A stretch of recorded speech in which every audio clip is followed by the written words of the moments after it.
Well, good Sunday morning on our 75th birthday from our election headquarters here at Rockefeller Center in New York City. With just 2 days until Election Day, more than 40 million people have already cast ballots in the first national election since the January 6th attack on the U.S. Capitol. By the way, we expect a record midterm turnout, 120 to 125 million when all the votes are counted. At stake, all 435 House seats. Republicans need a net gain of just 5 to take control of that chamber. It is the smallest number of seats that the out-of-power party has needed since 1932. 35 Senate seats are at stake this cycle. Republicans, of course, need just 1 Democratic seat to flip control of that chamber. There are also 36 governor's races, including in some key 2024 presidential battlegrounds like Arizona, Florida, Georgia, Michigan, Nevada, Pennsylvania, and Wisconsin. And in our final pre-election poll conducted over the last 3 days, Republicans do appear to have the momentum. Just how big is that momentum? The question is whether Democrats can prevent what former President Obama once called a shellacking. The president's travel in the final stretch says it all about how the Democrats believe the election is going. Outside of the Philadelphia stop with Obama yesterday, President Biden has spent the final days of this campaign not in purple states, but in blue states, California, New Mexico, Illinois, and New York, where he'll be campaigning later today in suburban New York City, Westchester County. And here's why.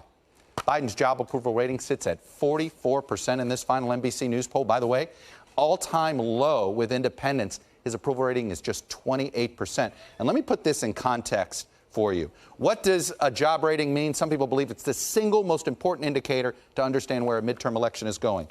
Bill Clinton's 44% job approval rating translated into a 54-seat loss for his party.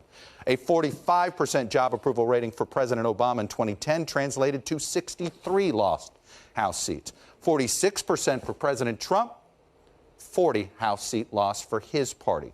So what will 44% give us? And here's, to me, the number you probably ought to care about the most in this poll.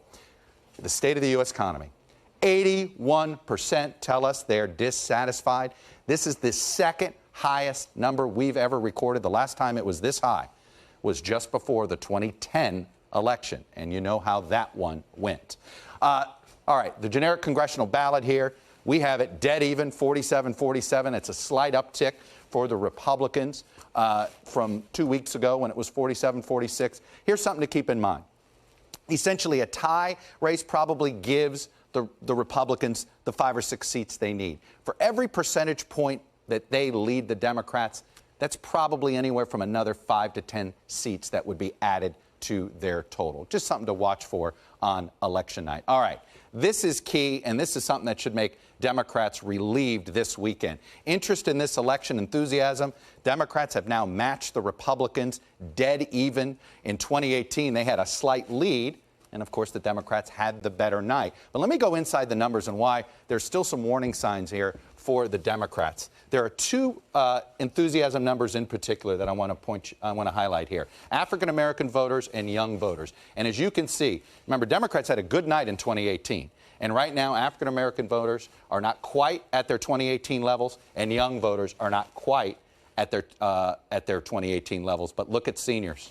Seniors are a little bit more. So this is why Republicans feel good about the end of this. We also asked folks to send us what message, if you could send a message with your vote to Congress, what would you say with it? And here's our word cloud response. And as you can see, fix the economy, the #1 message that was sent from voters, and essentially tied for second here, end partisanship and women's rights. So essentially the 3 big issues of the economy, abortion rights, and the democracy, all represented here, and you can see the voters are engaged on this.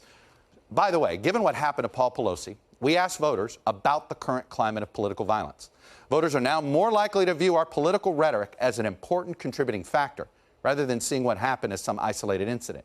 And when we asked who is responsible for this elevated rhetoric, social media companies come out on top, almost universally blamed for our current political climate. Cable news media nearly matches them, then Trump, then Republican officials, Democratic officials, and President Biden there at the bottom. Let's turn back now to the battle for the House, because I want to point out some key numbers here for you to keep track of. In the 7 times since the Truman era, When the president's job rating has been below 50% in his first midterm election, which is what we're staring at with this one, that president's party has lost an average of 43 House seats. And guess what? This cycle, there are 44 Democratic-held seats that are rated as lean or toss-up by the Cook Political Report, and there's just 20 Republican-held seats that are in those same categories in the House battleground. In 2018, you can see it was a much more lopsided battleground here with the Republicans basically defending almost everything and Democrats barely defending anything. In this cycle, the defense for the Democrats includes the district where Congressman Sean Patrick Maloney is running after redistricting. He also chairs the Democratic Congressional Campaign Committee, charged with getting House Democrats elected and keeping their majority. Thanks for watching our YouTube channel. Follow today's top stories and breaking news by downloading the NBC News app.